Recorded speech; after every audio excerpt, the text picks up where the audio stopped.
Hello my friends, good morning to you and welcome back to the reading of the Spirit's book. Today we are at the part of the conclusion, part 6, special part. Very good text. Check it out. They say the following. It's a book written by Allan Kardec, of course. It would be quite erroneous to believe that the power of Spiritism derives from the practice of material manifestations, and that therefore, by hampering them, one could undermine its foundations. However, its power is in its philosophy, in the appeal it makes to reason and common sense. In antiquity, it was the object of mysterious study, carefully hidden from the common folk. Today, it holds no secrets from anyone, and it speaks a clear language without ambiguity. There is neither mysticism in it, nor any allegories prone to erroneous interpretation. It wishes to be understood by all because the time has come to enable humankind to know the truth.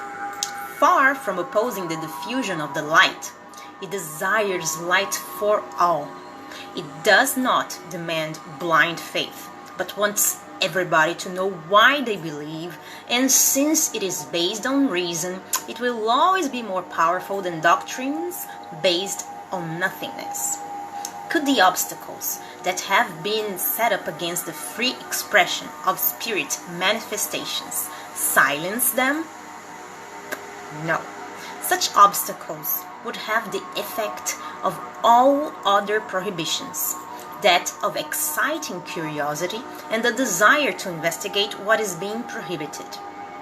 On the other hand, if spirit manifestations were the personal privilege of only a single individual, no one would doubt that if that individual were out of the way, the manifestations would cease.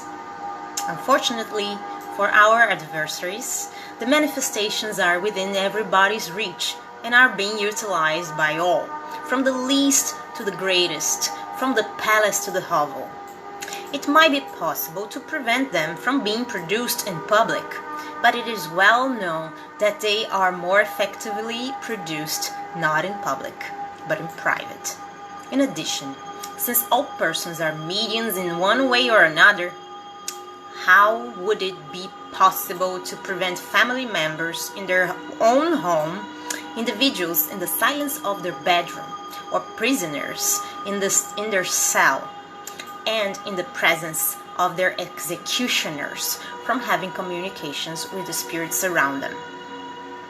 If mediums were forbidden in one country, could they be hindered in the neighboring countries or in the entire world, since there is not a single region in the two halves of the world in which there are no mediums?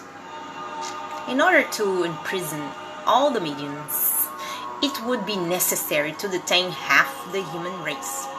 If it were possible to burn all the spiritist books, not an easy task, they would be reproduced the next day because their source cannot be stricken, and because one could never imprison or burn the spirits, their true authors. Spiritism is not the work of any one individual. No one can claim to be its author, for it is as old as creation itself.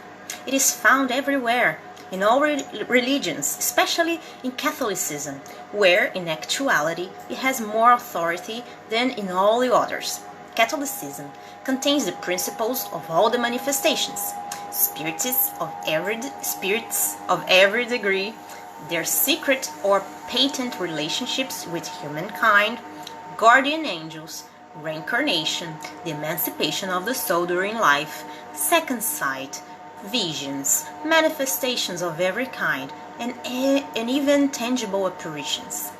As for depictions of demons, they are no more than evil spirits, and except for the belief that demons have turned to wickedness forever, whereas evil spirits have the path of progress open before them, there is no other difference but the name.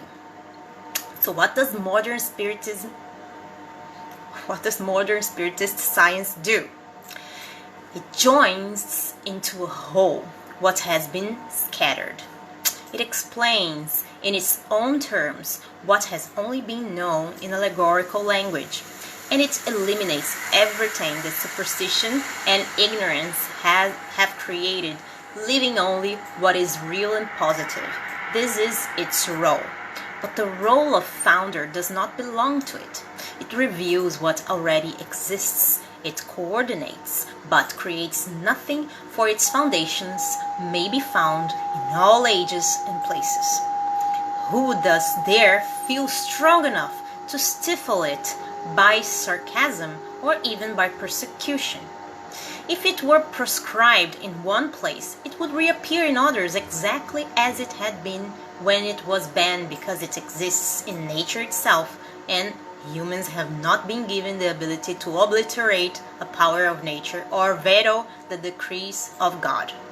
Furthermore, what interest would there be in hampering the publication of Spiritists' ideas?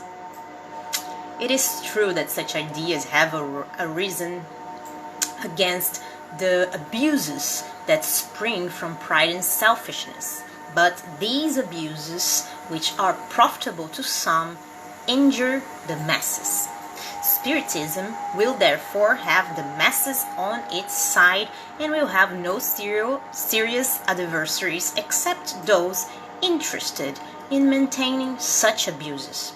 Instead, under its influence, its ideas will render people better toward one another, less avid about material interests, and more resigned before the decrees of Providence, thus guaranteeing order and tranquility. Well, guys, this is it for today. I hope you guys have liked this reading as much as I do. God bless you all. Big kiss. Bye-bye.